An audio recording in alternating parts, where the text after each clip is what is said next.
ఏపీలో జరిగిన ఎన్నికల ఫలితాల్లో టీడీపీ విజయం సాధించింది. ఎవరూ ఊహించని విధంగా ఫలితాలు వెలువడ్డాయి. ఈ నేపథ్యంలోనే చంద్రబాబు సీఎంగా ప్రమాణ స్వీకారం చేశారు. ఆయన ఇచ్చిన హామీలలో ఇదొకటి. అందులో భాగంగా అన్నా క్యాంటీన్ల ఏర్పాటుపై ఏపీ మంత్రి నారాయణ సమీక్ష నిర్వహించారు. ఈ సందర్భంగా అన్నా క్యాంటీన్ల ఏర్పాటుపై కీలక ఆదేశాలు ఇచ్చారు. 3 వారాల్లో అన్నా క్యాంటీన్లను ప్రారంభించేలా కార్యాచరణకు మంత్రి నారాయణ ఆదేశాలు జారీ చేయడం జరిగింది. ఇప్పుడు కూడా గతంలో మాదిరిగా రూ. 5కే అన్నా క్యాంటీన్లలో భోజనం, టిఫిన్లు అందిస్తామని శుభవార్త చెప్పారు.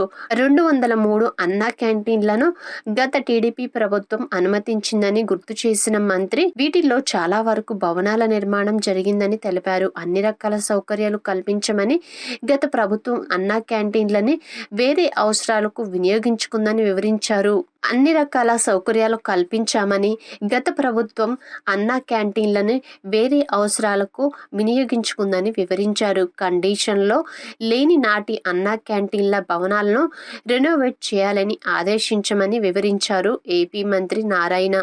73కే 3 పూటల భోజనం పెడతామని ఇస్కాన్ చెప్పిందని వెల్లడించారు. కానీ మేం పేదలకు దృష్టిలో పెట్టుకొని సబ్సిడీపై రూ. 5 భోజనం పెడుతున్నామన్నారు ఏపీ మంత్రి నారాయణ.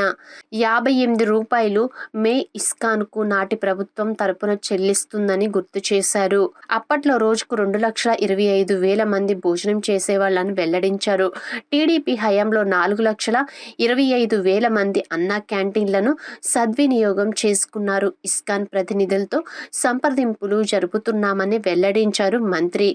ఇస్కాన్కే అన్నా క్యాంటీన్ల నిర్వహణ బాధ్యత ఇవ్వొచ్చా లేదా వేరే టెండర్లను పిలవాలా అనే అంశంపై చర్చిస్తున్నాము.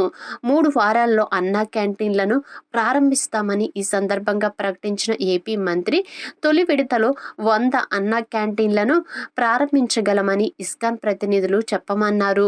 గత ప్రభుత్వం నిర్వాహకం వల్ల ఇస్కాన్ సంస్థకున్న సెంట్రలైజ్డ్ కిచెన్స్ కూడా ఇతర రాష్ట్రాలకు తరలి వెళ్లాయని వివరించారు. అలాగే ముస్లిం మైనార్టీల అభివృద్ధి కోసం తెలుగుదేశం ప్రభుత్వం కృషి చేస్తుంది. గత వైసీపీ ప్రభుత్వ హయాంలో హిందూ ముస్లింల మధ్య విభేదాలు సృష్టించేవారని ఫైర్ అయ్యారు.